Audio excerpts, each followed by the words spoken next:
I've been dead wrong many times over in my life, and today I'm gonna share a few things that I used to believe about mountain biking that I've completely changed my mind on. Now, I've been riding for over 30 years, and while I've seen an insane evolution in this sport, I haven't been so quick to embrace it all. So today, I'm gonna tell you several things I was once passionately convinced about that I've now completely changed my mind on. The point of this is not to convince you about any of my beliefs. That's not what matters here. What's important is the one major realization I've come to, which I'm gonna share after we cover a few of these key examples. And believe me, it's going to get pretty ridiculous as we make our way through this brief history of once unshakable beliefs. All right, now this first old belief of mine is a pretty silly one, and that's flat pedals. Believe it or not, for years, I thought these were only for people who weren't really serious about the sport. Any mountain biker worth their salt rode clipless. Now, to my defense, for a long time, flats were pretty terrible. You see, modern designs with metal pins and the shoes specifically made to provide maximum contact grip haven't existed for the majority of time that mountain biking has been a thing. So I was ingrained with this idea that they simply were for the beginner rider. But these days, that really couldn't be further from the truth.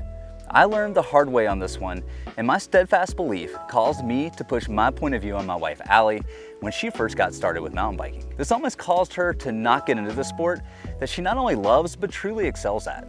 Now, when I first introduced her to a mountain bike about 6 years or so ago, I told her that if she was going to start mountain biking, she needed to learn how to use clipless pedals. And this damn near turned her off from the sport altogether. Now, she had to decide on her own to ignore this lousy advice, and after stepping away for a couple of years, she came back and gave it a go on her own terms using flats.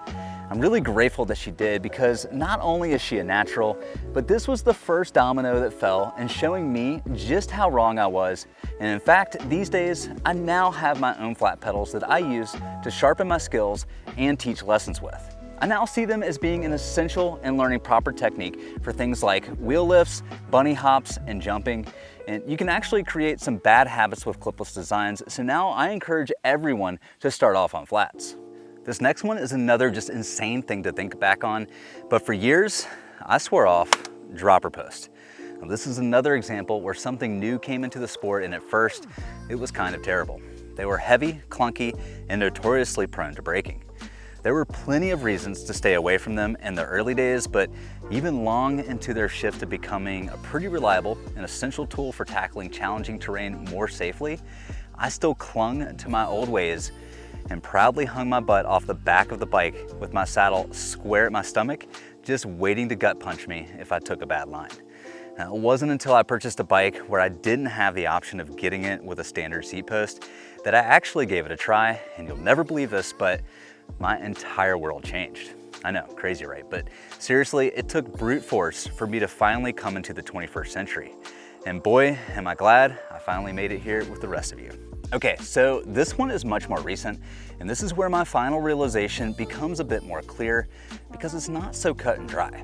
This is something that's debated over day after day, and modern mountain bikers are still pretty split right down the middle on this one. Now, I've long held the belief that carbon rims were just a terrible idea.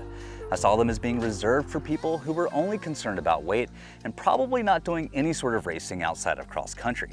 My mentality was always that aluminum rims were not only far more cost effective, but also less likely to fail to the point that I couldn't continue to use them for a period of time, whether just to finish out a race run or keep limping around on them for a few more months until I could save up enough money to replace them.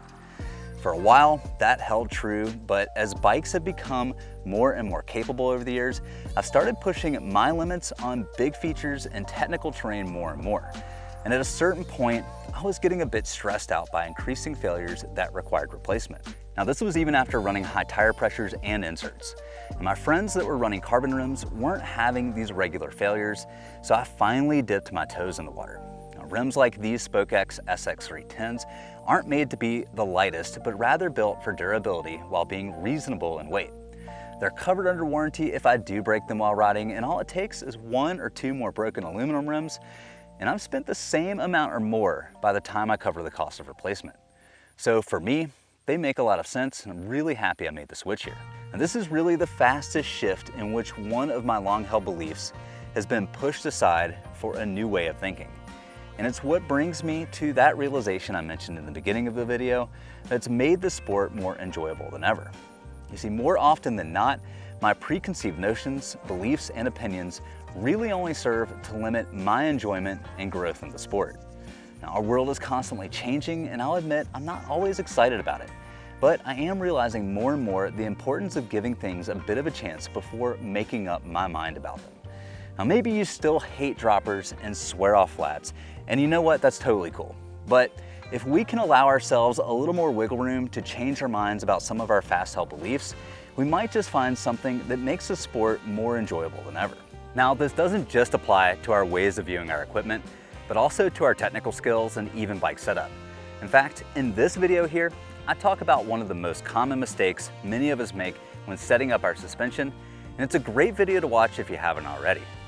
Well, thanks for joining me today, and until next time, I hope to see you out on the trail.